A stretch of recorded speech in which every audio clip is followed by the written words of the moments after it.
அப்படியே அவன் பொறுமையாய் காத்திருந்து வாக்குத்தத்தம் பண்ணப்பட்டதை பெற்றான். அந்தபடியே அவன் பொறுமையாய் காத்திருந்து வாக்குத்தத்தம் பண்ணப்பட்டதை பெற்றான்.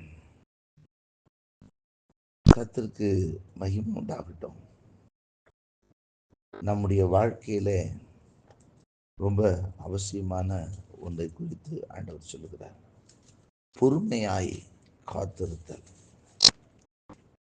ஆண்டவருக்கென்று நாம் பொறுமையாய் காத்திருக்கும் பொழுது வாக்குத்தத்தம் பண்ணப்பட்டதை நாம் பெற்றுக்கொள்ள முடியும். பொறுமையாய் காத்திருக்கிறவர்கள், ஆகவே தான் வசனம் சொல்லுகிறது, நீடிய பொறுமை உள்ள தேவன் அவர். ஆண்டவர் நீடிய பொறுமை உள்ளவனா. சில நேரங்களிலே நாமும் கூட பலவிதமான பிரச்சனைகள் நமக்கு வரும் பொழுது ஆண்டவர் உடனே நியாயம் தீர்த்து விட மாட்டாரா அப்படின்னு நமக்கு ஒரு ஆதங்கம் வரும். இப்படி செஞ்சுட்டானே, ஆண்டவர் ஒரு அடியா போட்டக்கூடாதா அப்படின்லாம் நினைப்போம். ஆண்டவர் நீடிய பொறுமை உள்ள தேவன் அல்ல.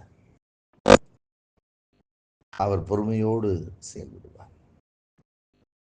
வேதம் சொல்லுகிறது, அவர் நம்முடைய காரியங்களில் தம்முடைய சமூகத்தை நோக்கி பார்க்கிற இரவும் பகலும் அவருடைய சமூகத்தில் காத்து கிடக்கிற தம்முடைய பிள்ளைகள், அவருடைய பிள்ளைகளுக்கு அவர் இறங்கும்படி காத்திருக்கிற தேவன். அவர் இறங்கும்படி காத்திருக்கிறார். கர்த்தருக்கு மகிமை உண்டாகட்டும். அவர்களுக்கு நியாயம் செய்கிற தேவன் என்று சொல்லி வசனம் சொல்லுகிறது. நியாயம் செய்யாமல் இருப்பார். இதோ நான் சீக்கிரம் நியாயம் செய்வேன் என்று சொல்லுகிறவர். அவர் நீடிய பொறுமை உள்ளவராய் இருந்து அதுக்கப்புறம் அதை செய்வார் என்று அந்த வசனம் சொல்லும். இன்றைக்கு நம்முடைய வாழ்க்கையும் கூட எதையும் ஆண்டவர் பொறுமையோடு செல்ல செய்வார். அதை பெற்றுக்கொள்வதற்கு நமக்கு பொறுமை தேவை. ஆபிரகாமுக்கு ஆண்டவர் மிகப்பெரிய ஒரு திட்டத்தை வைத்தார். ஆண்டவர் சொன்னார், ஆண்டவர் இந்த ஆபிரகாம் மேல வைத்த பிளான் பெருசு. சின்ன பிளானா இருந்தா சீக்கிரம் முடிஞ்சிடும், பெரிய பிளானா இருந்தா கொஞ்சம் டைம் எடுக்கத்தான் செய்யும். தேவ திட்டங்கள் பெரியதா இருக்கு, நம்முடைய எண்ணங்கள் சிறியதே, நாம் வேண்டிக் கொள்வதும் சிறியதே. அவர் நாம் வேண்டிக் கொள்வதற்கும் நினைப்பதற்கும் அதிகமாகவே செய்ய விரும்புகிறவர். அவர் நாம் எதிர்பார்த்திருக்கிறதை விட கூடவே கொடுக்கக்கூடிய தேவன் என்று சொல்லி வேதம் சொல்கிறது. அப்படியானால் இந்த ஆபிரகாம் ஆண்டவருடைய வாக்குத்தத்தம் பெருசு. ஆதியாகமம் 17 வாசிக்கும் ஏகப்பட்ட காரியம் சொல்லப்பட்டிருக்காங்க. அதெல்லாம் நிறைவேற வேண்டும் என்பதற்காக ஆண்டவருடைய சமூகத்திலே காத்திருக்கு நீண்ட காலம். ஆண்டவருடைய வசனம் நீண்ட காலம் காத்திருப்பது இருதயத்தை இழைக்கப்படும். வெறுமையினது வரும் பொழுது அது ஜீவ விருட்சத்தை போல இருக்கும். அப்படி இருக்கும் பொழுது ஆண்டவருடைய வசனத்தின்படி அவன் பொறுமையாய் காத்திருந்து வாக்குத்தத்தம் பண்ணப்பட்டதை பெற்றான். லோத்து ஆண்டவர் அந்த சோதம் குமார பட்டணத்தை எரிக்கும்போது சொல்ல, நான் காண்பிக்கிற மலைக்கு நீ ஓடி போயிருந்தேன். இல்லை எனக்கு டெம்பரரி அவசரமாக போனோம், பக்கத்துக்கு ஓடிட்டேன். அது மிக ஒரு மோசமான சூழ்நிலைகளை எல்லாம் ஏற்படுத்தின. ஆனால் ஆபிரகாமுக்கு தன் மகனாகிய ஈசாக்கை பலி கொடுப்பதற்கென்று ஆண்டவர் காண்பித்த அந்த மோரியா மலையை தேடி போகிறார். 3 நாள் பிரயாணம் போகிறார். போய் மலை உச்சிக்கு போகிறார். ஆண்டவருடைய வாக்கை நிறைவேற்றுவதற்கு, தன் சொந்த மகனை கொடுப்பதற்கு. ஆனால் இங்கு லோத்துவுக்கு தப்பித்துக் கொள்வதற்கு ஆண்டவர் ஒரு மலைக்கு போக சொல்லுகிறார். ஆனால் இந்த ஆபிரகாமுக்கு தன் மகனை பலியாக கொடுப்பதற்கு ஒரு மலைக்கு போக சொல்லுகிறார்.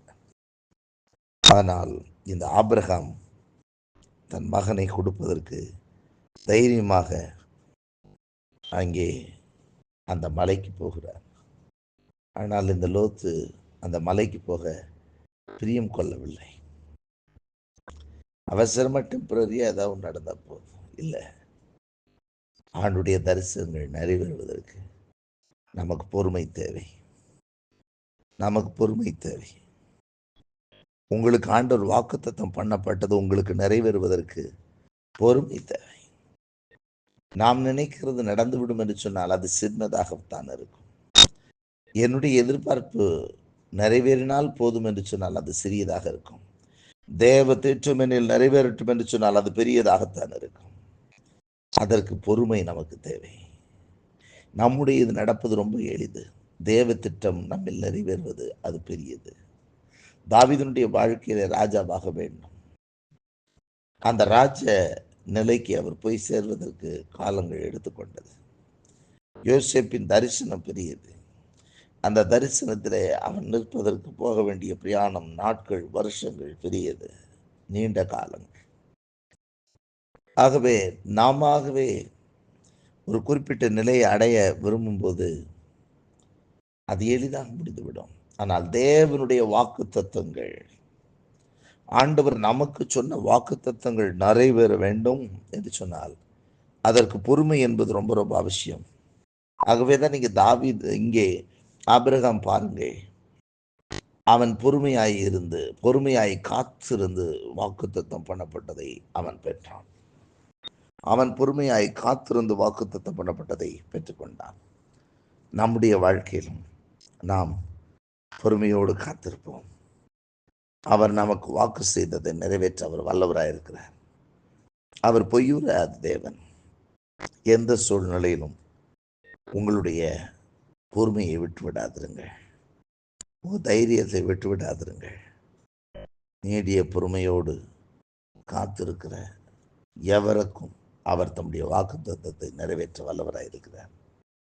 ஆபிரகாம் வாக்குத்தத்தத்தை பெற்றுக்கொண்டது போல நாமும் கூட அந்த வாக்குத்தத்தம் பண்ணப்பட்டதை பெற்றுக்கொள்வர்களாக இருப்போம்.